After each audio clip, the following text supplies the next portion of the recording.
It's Tuesday, and it's everything football. Jim Williams and Matthew Weatherby here. Matt, what a weekend, huh? I mean, started on Thursday night with USF's upset of Boise State. Then we go to Saturday, where a ton of people got upset. We had the Texas game against Ohio State. We had FSU and Alabama, and then we had Clemson's big game. With LSU, and then last night we had Belichick's boys, and of course Miami and sandwiched in between.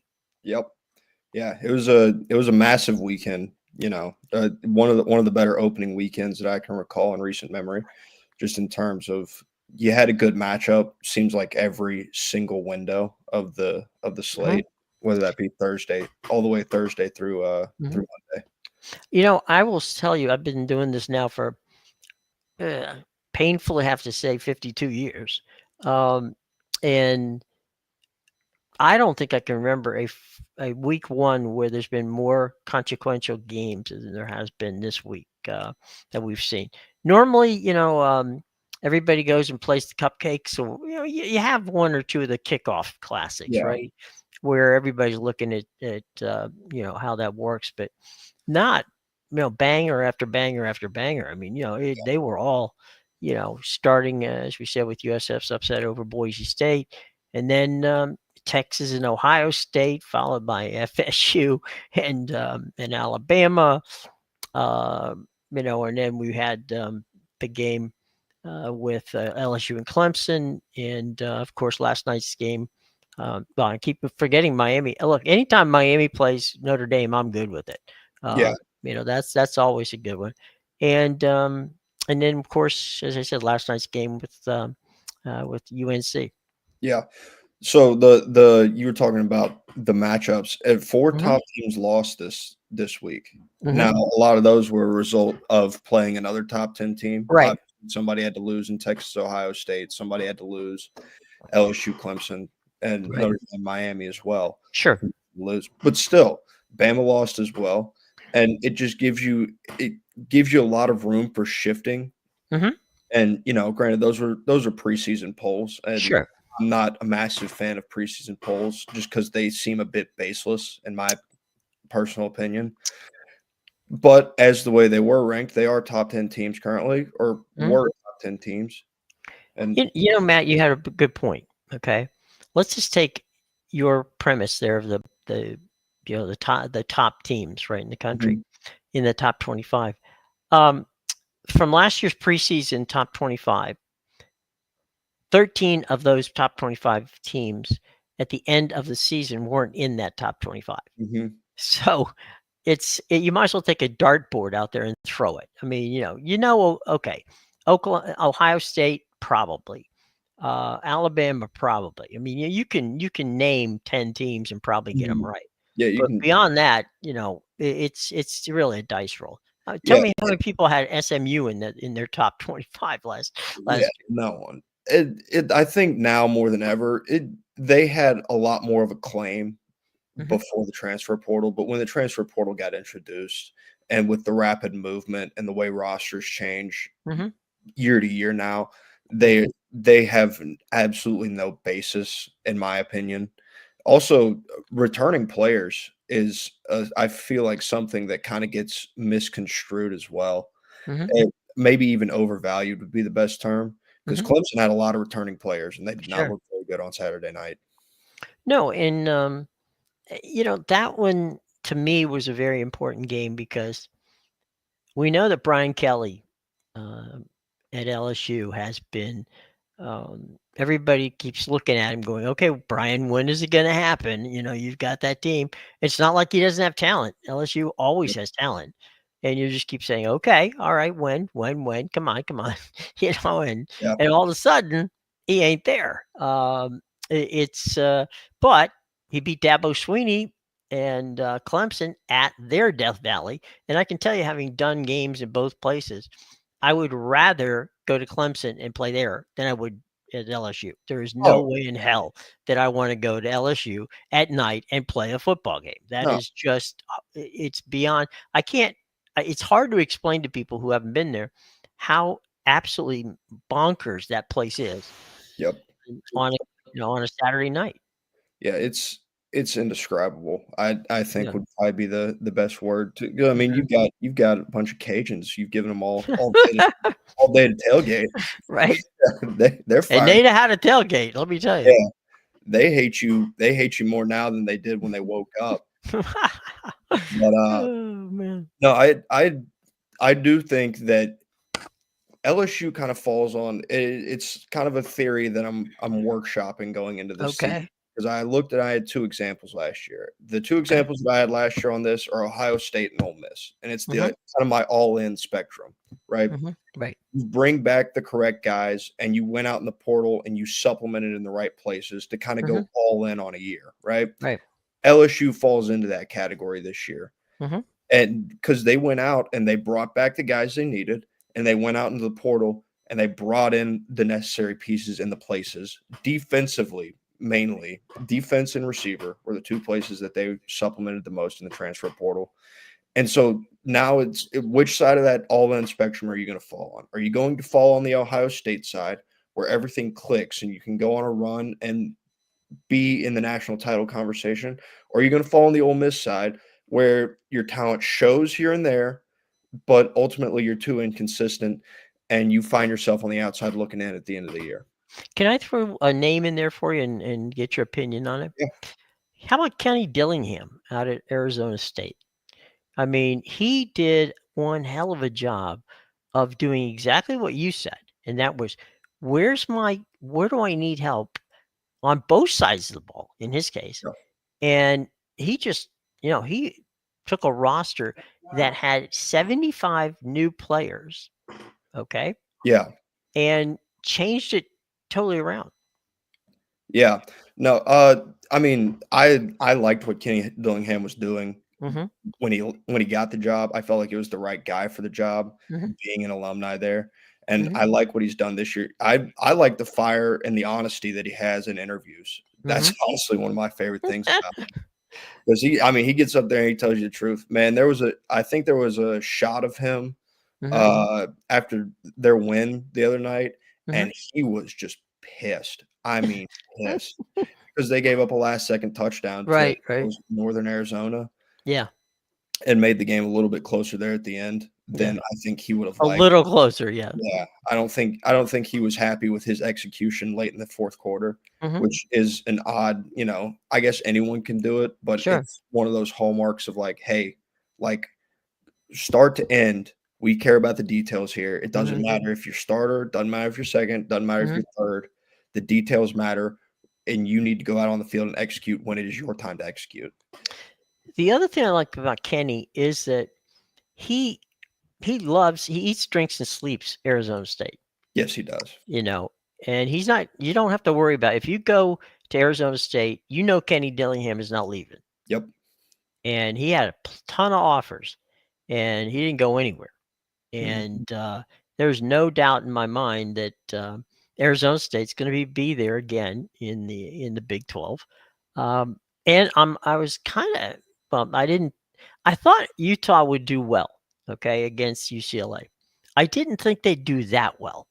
And once again, and I could kick myself for this, is that, I underestimated Utah.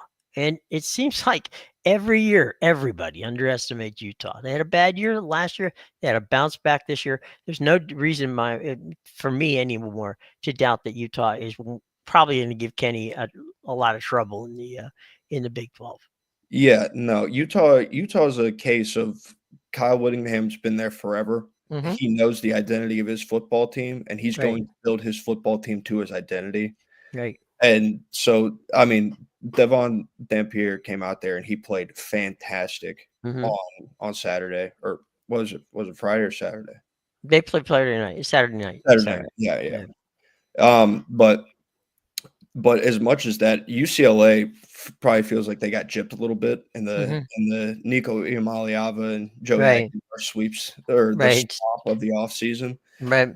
based off what they saw in Atlanta versus what you Right. got out there in California in the Rose Bowl. Hmm. I thought it was very telling that when I opened up my phone on Sunday morning, the first clip I saw from that football game was Nico Iamaleava overthrowing a seam route. Right. Was just the story of last year for Tennessee's offense. Mm-hmm. So it feels like more of the same out of Nico. As much as I want to give Utah credit, UCLA, I don't think is a very good football team. And I don't know if they thought that Nico was going to come in and solve all the issues, but he couldn't solve any of his own at Tennessee. I don't know how he's going to solve anyone else's out there on the West Coast. It's funny, with regard to what you're saying, UCLA. One guy, and specifically one quarterback, is not going to change what they need. They need way too many different things. That, in many ways, it boils down to they didn't have a good offensive line. They didn't have a good defensive line. You can't tackle. You can't block. That's probably a recipe for disaster. Yep. Yeah. No, they're a really bad football team. Just absolutely. I was confused when they brought him in. Yeah. I'm still even more confused after, because coming out of camp, it was, Nico looks fantastic. Okay, well, he's going against your defense. Right, exactly. It's one of those things. I think one of the interesting things to me over the weekend, let's go back. Arch Manning, we watched on Saturday, and probably by, I don't know, 16, 17 seconds after the game was over, his career was over, according to most media sites. I'm like, whoa, just a second here. I remember the Manning boys, okay? Archie started off against East Carolina. Tennessee played East Carolina, okay? Eli started off against, I think it was Savannah State, something like that. Arch starts off against the number 3 ranked and defending national champion Ohio State Buckeyes. There is a difference, all right? Granted, he did not make some throws that you would hope and think he could make, okay? Yeah. But the defensive coordinator of Ohio State was the defensive coordinator of the New England Patriots. So give him maybe 3. If they haven't won, if Texas hasn't won 3 games, in a row, then I would start worrying about it. But geez, Louise, that was a hype machine on steroids with regard to Arch. Yeah, it was. So I actually talked about a lot of this in the article I've got up now. Which, by the way, it's up on all of the sites, and we hope that you read it. Yeah. But I think the thing with Arch is kind of the circumstances around him. It was built up to be more than any 21-year-old could honestly handle. You got Paul Feinbaum running around the entire SEC media tour acting like an 8-year-old fanboy. I mean, there's a video of him shaking hands with Arch, and I mean, his face just lights up. It was honestly insane to watch over the offseason. And they put the weight of the world on a guy who has a grand total of, I think he had 2 prior starts. He did last year. And it was against Mississippi State and a non-P4 opponent. Which you pointed out, by the way. Yeah. So it's not, he wasn't getting like Ohio State speed and Mississippi State speed are 2 different things. Right. And you go up there to the shoe and you're playing in front of, 100,000 people, and Matt Patricia on the other side is the biggest key, because he made him feel uncomfortable pre-snap to post-snap for a lot of Saturday. You weren't getting what you thought you were getting. He was muddying up that picture that Arch was seeing. Right. Because Arch has been in football for his entire life. He knows what he's looking at a lot of times. So if you sit with too high and you stay in something that's going to be a too high shell, cover 4 or cover 2, he's going to recognize that. Matt Patricia did a really good job sending different blitzes, changing up the coverage on the back end to make him feel uncomfortable. But when Arch wasn't feeling uncomfortable, he still looked sped up.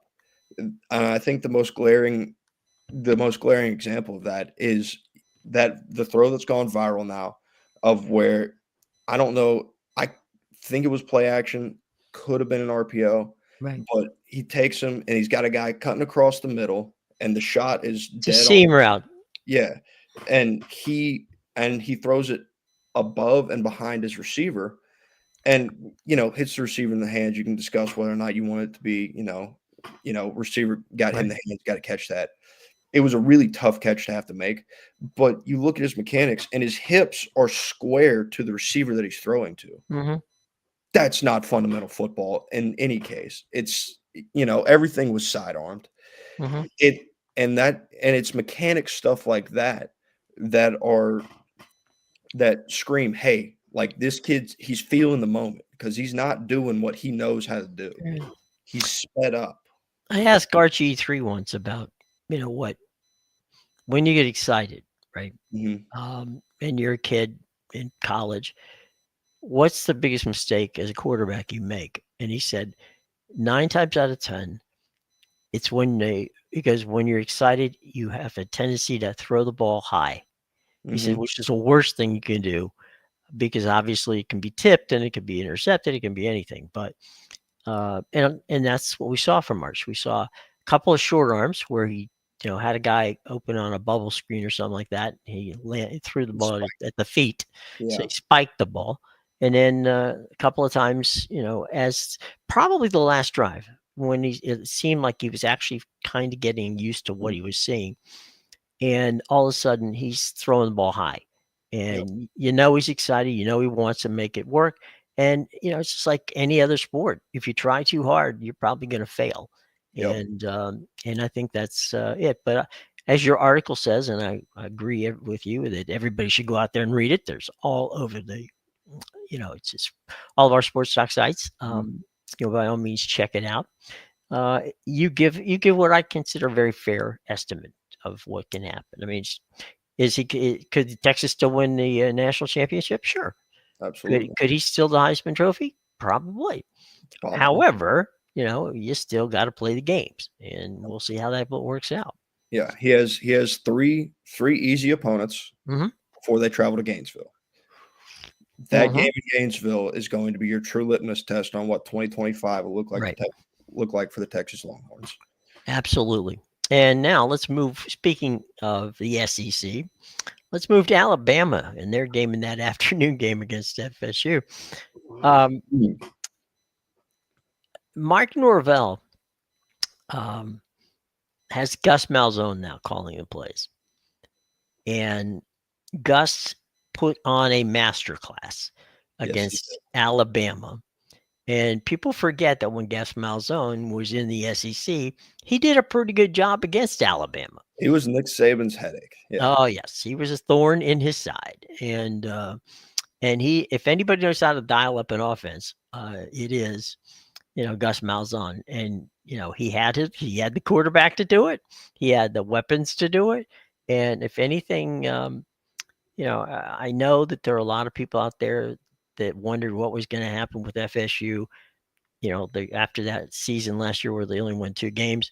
I think Mike Norvell's going to have a better season this year. Yeah. So I'll start with your winner before we get into Alabama here. Okay, go ahead.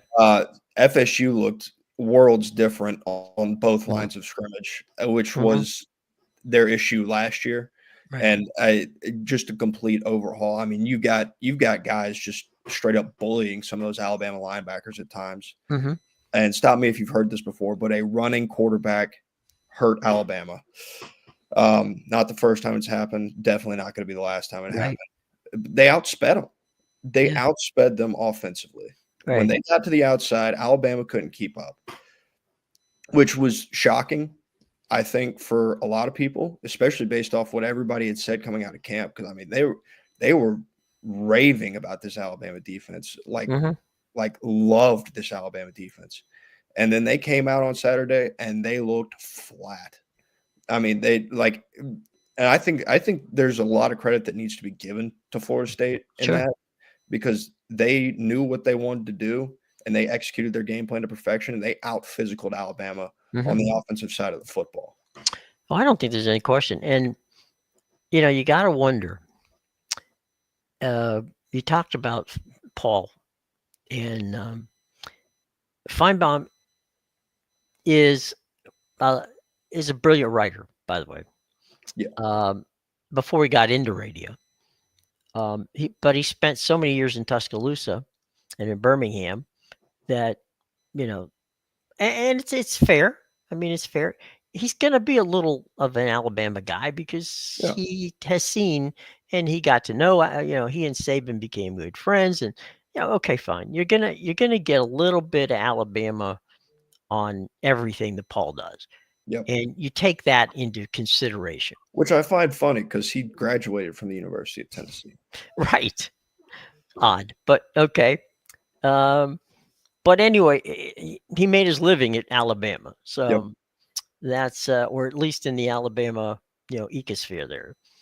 And and there's no way you can apologize for what happened. They No. got, as you said, they got out physical. They were out sped. They were out air. If there's a pick a position or a situation that they game wise that you had, and they got beaten every one. Yep. They did. So I mean, how do you, for that standpoint? Here's the, and this is where things get really wacky in college, right? Caleb DeVore has lost more games on the road now in 2 years than Nick Saban did in his entire career. I mean, we hear people saying, well, let's get rid of him. It's a $70 million buyout. That's a Jimbo Fisher buyout. It is. I saw something on X today, Mm-hmm. and I didn't do my own research into it, and I couldn't tell you who posted it, but I Right. saw something. It said Brian Harsin took 21 games to reach Mm-hmm. the number of losses that Kalen DeBoer has reached, and it's Right. only taken him 14. You're right. Something about bringing those northern guys down south. There's a lot to it behind the scenes that I think people don't really give enough merit to on not being a guy from the South. It's important and it means a lot. And all of a sudden, you're looking at a situation where Kalen DeBoer's seat's on fire, Mm-hmm. right? Like he's feeling the heat now in that Right. nice new renovated office of his. Right. Um, and he's got 3 weeks to get it figured out because he's Mm-hmm. got, I don't know who he's got. He's got some cupcake coming in, and then he's got Right. Wisconsin coming in. Then it's a bye week, and then he comes to Athens. And Right. I can tell you, I was in the stadium on Saturday. Mm-hmm. They popped that scoreboard up there, and Mm-hmm. it might have been the loudest crowd pop I heard all day when they were down 10. Right. The people in Athens want nothing to do with this team. They want to kill them. And for whatever that FSU environment was, because I'm sure it was a fantastic Yeah. environment. Mm-hmm. Um, it's going to be double that when they come rolling into Athens, Georgia. Between the hedges. Yeah, Yeah. between the hedges at night. It's going to be something where Ty Simpson better have learned something last weekend at Florida State, because if he didn't and a Mhm. similar team shows up on that Saturday, they're going to get run out of the building. Well, one of the reasons Saban decided he was going to retire, and he said this, and I think it was fair. He said, you know what? When they're talking about the portal coming in, he said, I don't want to have to recruit people twice. I recruited them once. If they want to be at Alabama, I get that. But one of the things that I think were underestimated was he lost. He lost at first. He lost.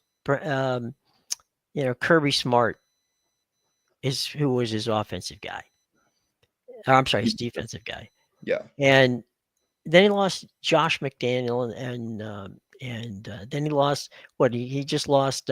So his coordinators went Lane to Sark. Right. Lane to Sark, yeah. Yeah. And after Sark left, he was kind of, Yeah. and then defensive coordinator wise, oh God, why? Kevin Steele was the guy for this little stint. I don't remember who exactly followed After Kirby. Yeah. Yeah. So, I mean, what But it to was a your bit point, of a yeah, revolving door on the defensive side right. of football. Your point, and I think is a very important point to make, is this. I like Caleb DeBoer. I mean, good man. good coach, had tremendous success at Washington. But in the SEC, you have got to have relationships with high school coaches all throughout the South. Absolutely. That's your lifeblood. You need to recruit kids in your own state. You need to know what's going on in Florida and what's going on in Louisiana, Georgia. You got to have them all. Kirby's got it at Georgia. He knows it, right? Brian's learning at LSU. Okay, LSU's good enough that they've got, he was smart enough to get recruiting people there to help. Eventually, Billy Napier actually went and got some people to help him, recruit, who had the bona fides in with the high school coaches. But if you don't know your high school coaches when you get there, which is Caleb DeWar's problem, you're not going to get the kids. The kids are going to go to Kirby. They're going to go to, any number of different places. But it's not, the Alabama without Saban, that job, I can't think of anybody who would have wandered into that position. Maybe Lane Kiffin, maybe not, that I would think have known it. I Go think you ahead. can go to any of the disciples, like Yeah, a Sark or Lanning, right, Lane, guys like that. They would have had a much better or a greater understanding right, and more solid recruiting base in the South. right. But I think Lane, that's his biggest problem. yeah. Alabama used to be 3-4 deep at every position. They're not 3-4 deep now, and that's a problem for them. Well, that was always going to change with the transfer portal. You Sure, weren't ever going to be able to keep the same depth right, that you had, sure. but I think where Kalen's problem is that his top end talent isn't as good as it was when Hmm. Nick was there. Right. Like you look defensively, they've lost. I don't know. I don't know when it happened, but it feels like a lot of that culture that Saban built Hmm. is kinda gone now. Well, yeah. I mean, it was like when Paul Bear Bryant left Mhm. Alabama. It was like who's gonna step in? Gene Stallings, who was one of his guys, stepped in and didn't do a bad job, Yeah. but he wasn't Bear Bryant, and there's not going to be a Nick Saban. That's going to take a long time, and I think the guy who benefits most from this is Kirby. Yeah. I mean, because he's got the Alabama recruiting, he's got the book, man, Yeah. and he is just recruiting he's recruiting Alabama better than anybody at this Yeah. point in time. So it was Alabama against FSU was a game that I think was telling on two levels. One, that maybe, just maybe, Billy, that FSU has got it figured out now. And on the other side of the coin, Alabama, as you said, when they head to the swamp, or no, that's Texas going to the swamp. Yeah. Alabama has got a long way to go because Texas is in the way in the West, and there's a lot of good teams in the West this season. In Well, the SEC. so interesting or not interesting, but important to remember, Mhm. SEC is divisionless. Right. Yeah, they went That's divi true. I'm sorry. I'm so used to going divisions. This is Yeah. No, okay. but Thank you for pointing that out. I went I'm I went brain dead on that one. yeah. But I mean, it was an amazing situation. Let's go to the night game at Clemson when they stormed down. I mean, their entrance to the stadium was fantastic, and then it all went downhill from there. Yeah, no, they made a pretty fitting entrance there for Clemson. Right. I I didn't get the Clemson hype. Yeah. I I wasn't buying into Dabo Swinney, Right. as everybody else was. They were putting him number 1 because look at all the returning starters they have. Well, what the returning starters do last year? Right. Not a whole lot. They didn't beat a ranked team outside of the ACC. Hmm. The one ranked game that they did win was SMU Right. in that ACC title. I Right. think everybody kind of just took the second half and that little surge they had coming back in Right. Austin as what was going to happen this year. Hmm. Didn't look anything like that on Saturday. Yeah. They were slow again defensively. And had it not been for LSU getting in their own way, that game would have been significantly uglier than it was. Mhm. Dabo does not have the poor little old Clemson juice that he used to have. And Mhm. if he is still using it, it's not working anymore. Well, he Something did. Yeah. got to I'm sorry. change Yeah. in Death Valley if they ever want to get back to the place that they were, because the team that I watched on Saturday is not a national championship contender. And for my money, based off what I saw Saturday, I'm Mhm. not sure they're an ACC title contender either. Yeah. I agree. I think that if you look at what happened to Clemson, right? When they lost Brent Venables, that started a slide on the defensive side.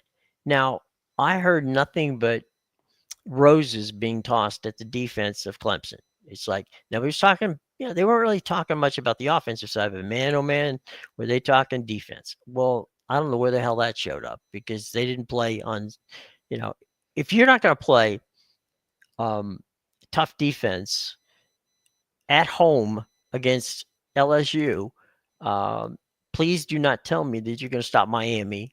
Please do not tell me that you're going to stop FSU because it's not going to happen. Yeah. Yeah, no. I for as troubling as the defense looked on Saturday, Mhm. I think it again, I go back and say it could have been worse Sure. for Clemson.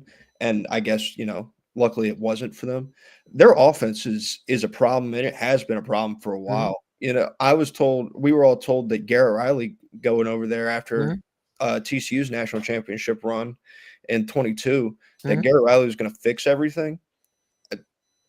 I have yet to see it. The offense looks stale. Cade Klubnik is making poor choices. Mhm. There was a film breakdown of one play, and man, he had a post that was wide open, and he just bailed on the route early Mhm. and chose not to throw it.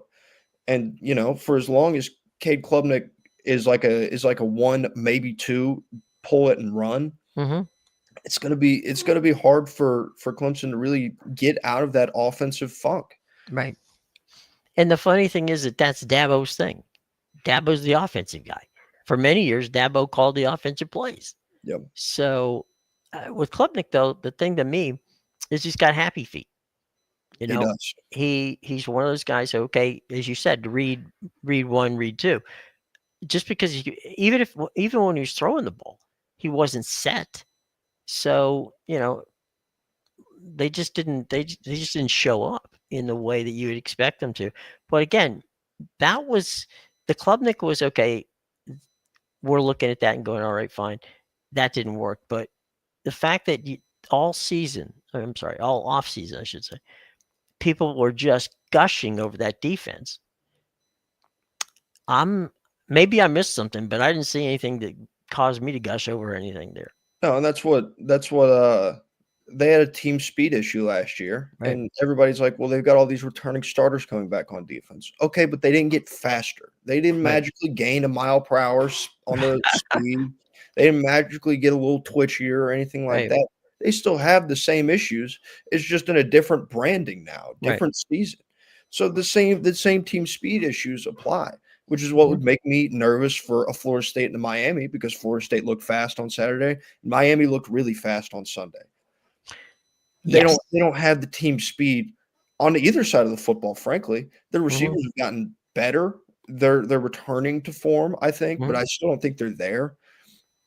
And they have an issue that just feels, quite frankly, insolvable Mhm. in one offseason.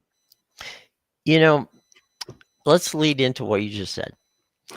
Now you know about what's going on with the quarterback at the new quarterback at Miami was the old quarterback at Georgia. All right. What what did Kirby not see that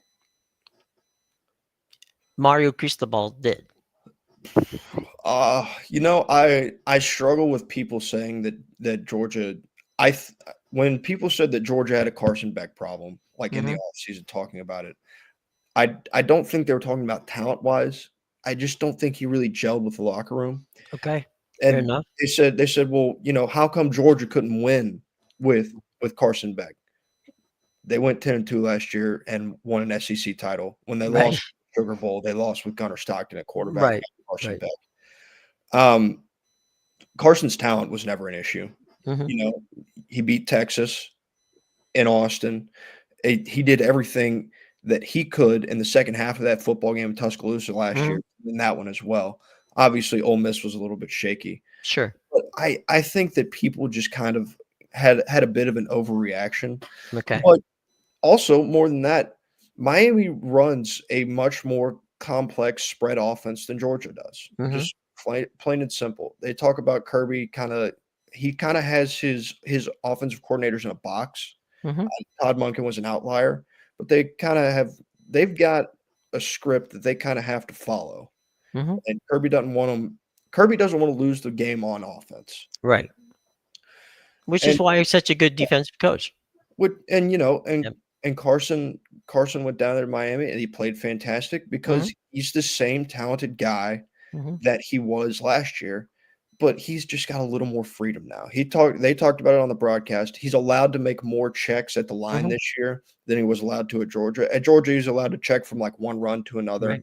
maybe slider protection, something like that. But he's got a lot more play calling freedom at the line of scrimmage based on what he sees, Right. which I think helps him. It instills confidence in your Sure. quarterback to allow him to make those calls. I think he felt like maybe he had earned the right to make those calls and wasn't being Mhm. allowed to last year, which may have frustrated him.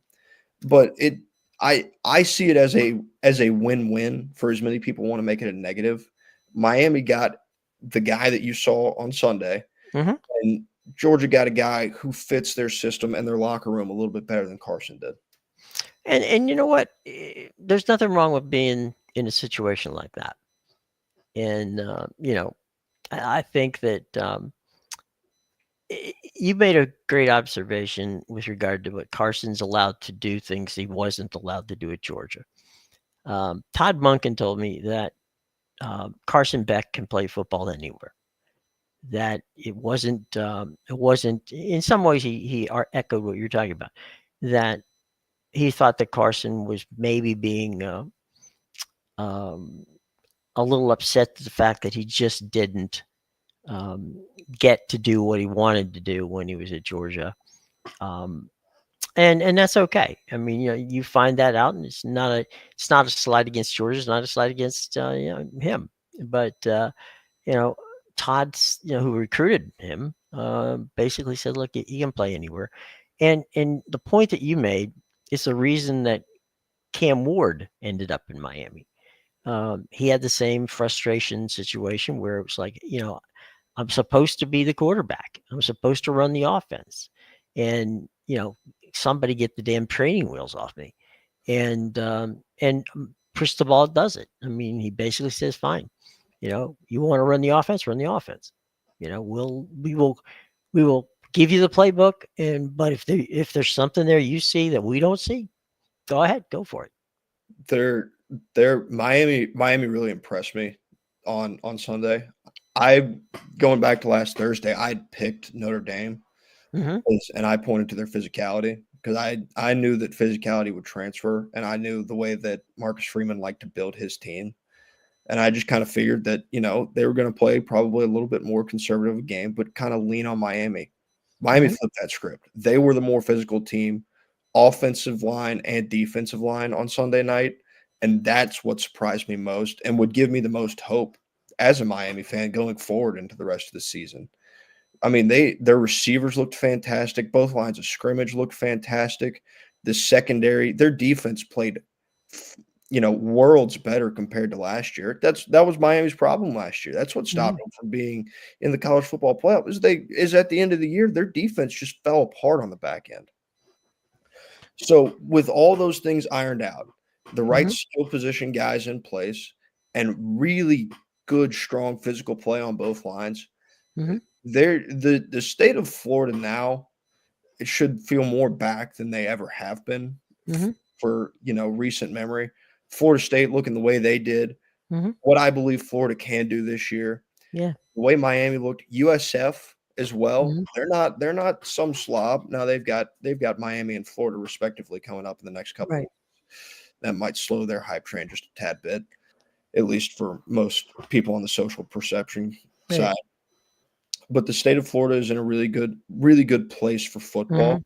And Miami made the ACC commissioner kind of sit back and just take a deep breath.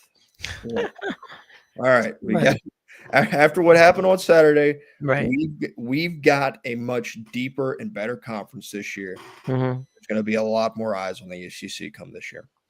I think that I put a poll out this morning about who had the best weekend, what conference, and by a mile, ACC got it. The ACC Yeah. got depth was the biggest thing, Yeah. is because the way you had last year you had SMU, you had Clemson, and you had Miami. Right. Everybody looked at those teams as the season went on and kind of went like, yeah, they're good, for an ACC team. They're all right. We don't think any of them are going to win anything. They were right. But this year it feels different in the ACC with Florida State kind of bringing their level of play back up. I'm not ready to, put them ordain, right? Yeah. Guarantee a playoff spot, anything like that. Yeah. I want to see them, continuously prove that a little more throughout the season. Show that it's a week-to-week result, not, hey, we got up for Alabama kind of a deal. But if Florida State and Miami can maintain those levels of play, and, Georgia Tech went out to Folsom Field on Friday night, and they got a big win against Colorado, despite turning the football over the first 3 times they touched it. and that had nothing to do with Colorado. Yeah. The ACC is a much deeper conference this year compared to last. Right. I like the depth league wide, and I think they're probably going to. It's pretty much SEC, Big Ten. Who's number 3? Last year, Big 12 was number 3. Not saying the Big 12 can't be number 3, but I feel like this year it's leaning much more on that ACC side, and that being regarded as the 3rd best conference helps because you get more teams in. Generally. Sure. Instead of 1, maybe 2, maybe you get 2, maybe 3 in there, and you get a little bit larger seat at the table. Right, and you could get with an FSU, with Miami, with actually I think SMU is going to be good too. SMU will be solid, and listen, Clemson's schedule isn't going to be impossible either. No, it's a pretty good schedule for them. They'll have the ability to, you look up, you're like, oh, yep, there's Clemson just kind of sitting there on the outside looking in. Just hanging like they did last year. Yep, trying to work their way back in the last second, which is, definitely not going to be out of the realm of possibility. No. Let's move on to last night. And for one glorious drive at the beginning of the game, North Carolina looked really good. That was it. Ladies and gentlemen, that was the opening of the Belichick era at Chapel Hill. They went down, they scored a touchdown, everybody's excited, and then you could have gone home because what I don't understand, and maybe you can explain this to me. I love the fact that, look, North Carolina, great school, tremendous academic institution, outstanding basketball team for years, which is great. It's all super. But they were a 2-touchdown underdog to TCU. The last line that I saw was about 4.5 yesterday. Oh, well, then it moved. But anyway, the point being, there was 2 good teams. There was a good team there. TCU was not a bad football team. Yeah. And honestly, they probably could have scored 50-plus points on them. Oh, yeah. And because they had 2 handoffs that broke, one for 75 yards, one for 28 yards. Got even get touched. I mean, they were just trying to run the ball and ended up scoring. It's like basically, wait a minute, that was just an off tackle play, and bang, they're in the end zone. Yeah, I think that people kind of forgot that a lot of the hype went Bill Belichick's way. The guy roaming the other sidelines isn't too shabby. Sonny Dykes, he made it. He made a national title a couple years ago. Mm-hmm. Then he turned around and he lost to Colorado in Deion's first game, and No, that year didn't go his way, and last year wasn't Mhm. fantastic either. Right. But this year it kind of felt like everything was kind of coming back into place for TCU. And a Mhm. year where you looked at them and you said, I think I looked at it and I had TCU the whole way. I Mhm. didn't see what people were buying in North Carolina. The magical number that I heard last night on the broadcast was 70. Right. That's how many new players North Right. Carolina has. And I think Bill Belichick, uh, Kirk Herbstreit mentioned it when they were doing their pregame interviews with him. Mhm. They said when they talked to him, they asked him, they said, you brought in this many guys in the transfer portal. Is that kind of the way that you want to do this thing moving forward? They Mhm. said, no, we want to build it on high school recruiting and Right. supplement via the transfer Sure. portal. I think that kind of told you all you needed to know about coming what was coming down the track for North Carolina. Mhm. Bill Belichick obviously doesn't like the way he built his football team, but it was the way he had to build his football Mhm. team. So you kind of stuck with what you got, and then you've got a TCU team that is in a much more firm position Mhm. with their head coach and the way they've built their roster. And Josh Hoover is fantastic at quarterback, which Mhm. people overlooked. And so again, hype kind of clouded everybody's vision and said, "Well, hey, North Carolina, they look good. They got Bill Belichick. You can't count him out. And they looked fantastic for the one drive. I think people need to remember the first drive is always scripted. It's Mhm. going to look a lot better than the rest of them do. Sure. And outside of that scripted drive, nothing. Right. Well, I, the one thing I think that's going to be interesting this year is you've got look there. I don't think anyone would argue that Bill Belichick was one of the greatest football coaches of all time in professional football. I don't think there's you can't take that away from him. But how many years did you hear NFL coaches say, "Well, a college is not the NFL." I mean, you got to. It's much tougher to coach in college in the NFL than it is to coach in college. Well, Sonny Dykes got the opportunity last night to say, "Okay, we just happened to play against the guy who was the goat of the NFL, and we just beat him, you know, uh, As pretty handily." soundly as you could. Yeah. So you've got Mike Norvell. You're going to have a lot of coaches who are going to say, "Okay," and they're going to circle that game against North Carolina on this team, and maybe just maybe, I don't think, frankly, I don't think North Carolina is going to be, maybe if they're lucky, bowl eligible. Yeah, I think it's going to be a long year in Chapel Hill. Right. So you're going to get a lot of Schadenfreude from coaches who who got that whole routine and said, okay, let's have a little fun here and let's give a beat down to these folks, and I think that's what you're going to see. I think we're going to see a lot of Carolina getting this, and honestly, I don't know many people who really think that Bill was going to be there more than a year. I think that he set it up for his son to become the potential head coach of that football team. His son has the credentials from his college, working up at Washington with Caleb DeBoer, ironically. Um, and so I think that I don't know how far Bill is going to go. I mean, uh, You he may just get bored with it or upset with it or whatever, but we'll see. We'll see. Well, I think a big thing, not that NFL media is Hmm. NFL media can be harsh on you. The media Sure. itself, Right. the fan bases aren't as loud in the Right. NFL, I Right. think, as they No, are you're in right. college.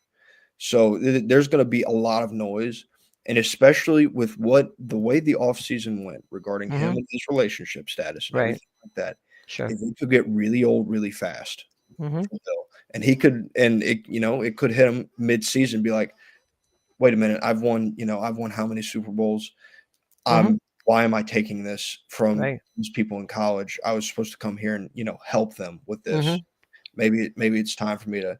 And I think in the grand scheme of things, the reason that Bill took this Mhm. job was because he has connections to North Carolina. I think he Sure. did think it would be nice to coach there for a couple of years, Mhm. but I do think that he was going to come in, kind of set the foundation for one Mhm. or 2 years, and then be like, "Hey, Steve, here you go. Have Right. have a program, have a nice Power 4 job." because North Carolina has the ability to be a really good Power 4 job, and Mhm. it is a really highly regarded Power 4 job. Sure. You got to get the right guy in there, though. I maybe Bill will be the right guy. Maybe he'll set the foundation moving forward Right. because you can't make magic happen in year one. It's No, that's not gonna happen. unrealistic expectation, Mhm. especially when you have that roster overhaul that they had. Mhm. But if things don't get a little better throughout the season, and the off season is rocky as well, I would be very surprised if he was back for year two.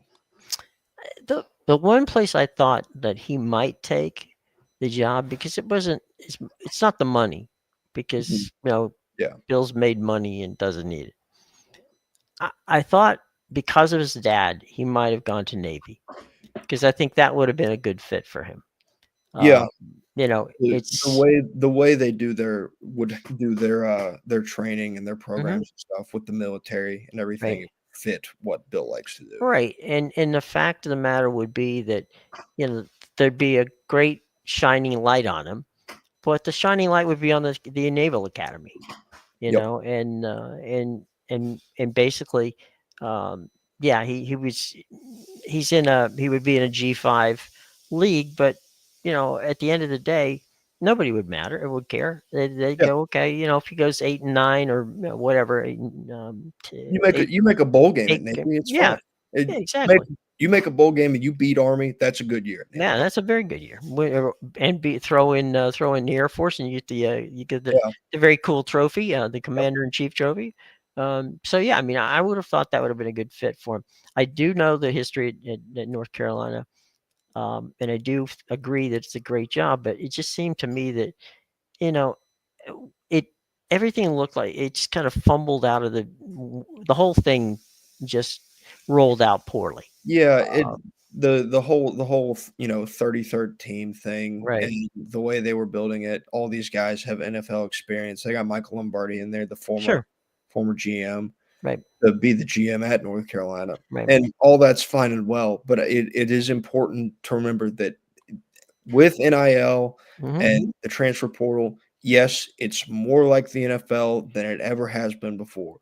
It's still not the NFL. Right.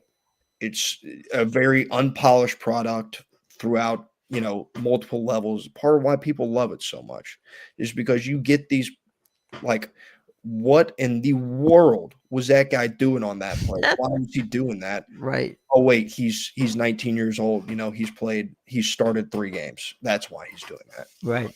He hadn't seen it. Let's take a quick look. I'm going to give you an opportunity. The poll's going to come out in about an hour. Okay. All right. Who's your number one? You want to go top 10 or you want to just go top 5 or what do you want to give me? Uh go top 5. Okay. Let's go. Go I ahead. think. Top 5. Number 1, I'm just gonna move Penn State up. Penn Okay. State also falls into that Ohio State, Ole Miss, all-in spectrum that I was talking about. Right. Brought back James top Franklin. 5. Right. Yep.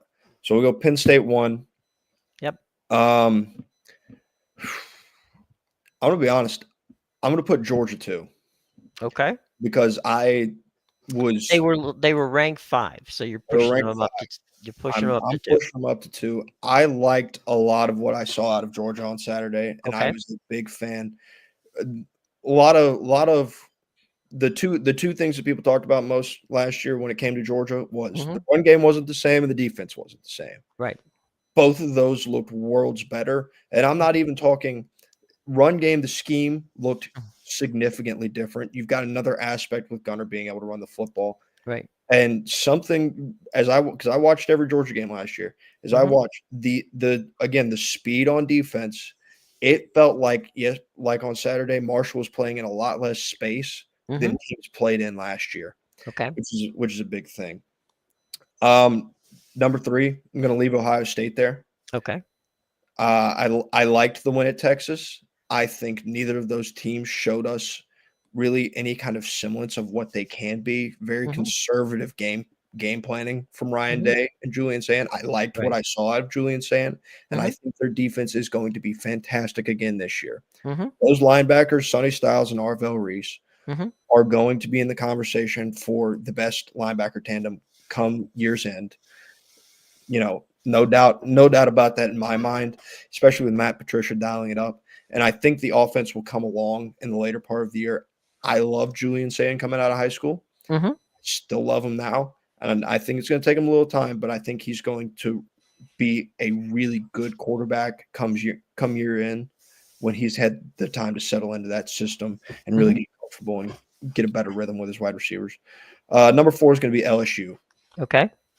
Uh, liked liked what they did on both sides of the football. Their defense Mhm. looked better compared to last year. I talked about how I still wasn't really a believer in Clemson, Mhm. but they looked to me like they've gotten some things figured out. Their defense was stout. Their receivers looked better. Their running game was much more consistent than it was headed into last year, and I liked what they had. And number 5, I'm gonna put Texas. I'm a believer in Arch Okay. and a believer in Sark. For as much as maybe I shouldn't be, and I don't have a lot to go off of. Right. I am. They've got another favorable schedule. Mhm. Some of the games that were maybe a little easier last year. We had Florida coming to Texas last Right. year, and Florida wasn't as good, and now they're going to Florida, and Florida's a lot Right. better. So stuff like that may make their schedule more difficult this year, but Mhm. I still think it's a very manageable schedule and would not be surprised at all if they're playing in Atlanta come December. All right. I'm going to go with Penn State. I'm going to move Franklin up to number 1. Okay. I'm gonna give Ohio State second place because of the win over Texas. Um, and the 3 spot, I'll push Georgia up to 3. My 4 is LSU. My 5 is Miami. See, I I would have Miami at 6. Okay, that's fair. That's fair. I'm just looking at the actual preseason poll, which had Texas, Mhm. Penn State, Ohio State, Clemson, Georgia, Notre Dame, Oregon, Alabama, LSU, and Miami. And yeah, Oregon won, but you know they didn't play anybody that Yeah, was that amazing. you need to see Dante Moore, the freshman, face a little more of a test Right, going right. to But I mean, look, they've got a good program out in yeah, Oregon, their no roster question. is still top to Yeah, bottom, one of yeah. the It's okay. it's a top 10 team, but since we're making it up, we're allowed to do this. So I'll give Miami. I'm giving them a push because of they could have they got ahead of Notre Dame, then Notre Dame came back and tied them, and then they ended up winning the game, which um, in the last minute or so of the game, and beating a Notre Dame team that, uh, frankly, if you have arguments about one thing about Miami and Mario Cristobal, it's been sometimes his clock management and sometimes his game management. And what I will say is there was late in that 4th quarter, Hmm. as I was sitting there watching it, I was talking with one of my friends as we were Hmm. watching it. I said, like, I can't remember the exact scenario, but it was late in the 4th quarter, and I said, "Hey, this is this is poor game management again. Right. Like, this Hmm. is another showing of it." They won in spite of it, but Right. he had another showing where his game management was less than stellar. Right. Well, they let about 55 seconds or so scream off the clock, that they needed. Mhm. And you're sitting there going, are we going to see this happen again? Are they going to stumble their way from a win to a loss because they just screwed up? Um, Fortunately for them, they got lucky. The Mhm. place kicker, I'm still surprised. I mean, he's got a leg, but Yeah. we'll see. But I anyway, I will say, circling back because I don't feel like I touched on it. okay, go ahead. I would say Sunday night in Miami would Hmm. make me feel better going throughout the rest of the year as a Notre Dame fan Hmm. than, if things had remained the way they were in the first half, Hmm. you feel like some troubles are coming. CJ Carr played very well in that second half. Yes, he did. So I think Notre Dame will be fine moving forward. Oh, yeah, I mean, just because they lost in Miami doesn't mean that they're Yeah. not gonna do well. Yeah, And Coach Freeman has a good football team, he does. and he's very good at fixing things. Mhm. And I think playing in Miami, playing in the heat and the humidity and Rain. and the rain, was not an easy thing. But Yeah, they came out of it well, and they played what we like to see a Miami Notre Dame game be, and that's just entertaining and down to the last second. I mean, and yep. that's it wasn't Jimmy Johnson and Lou Holtz, but we'll take it. We'll take it. Well, Every Matt, every time those 2 teams tee it up, it's yeah, gonna be good. yeah, we're gonna have fun with it. Well, Matt, I really appreciate you driving by, and we'll Enjoyed it. do this again soon. Sounds good. All right, my man. Thanks Alright. very much, everybody. Have a great day, and do us a favor, okay? We're likable people. Subscribe, hit the bell, and like us. You can leave a comment, and we absolutely will answer any and all comments that you want to leave us. So Absolutely. for Matt and for me, we're gonna have get out of here, and y'all have a great day, and we will be back and see you sometime tomorrow. Okay. All right, everybody. Have a good day.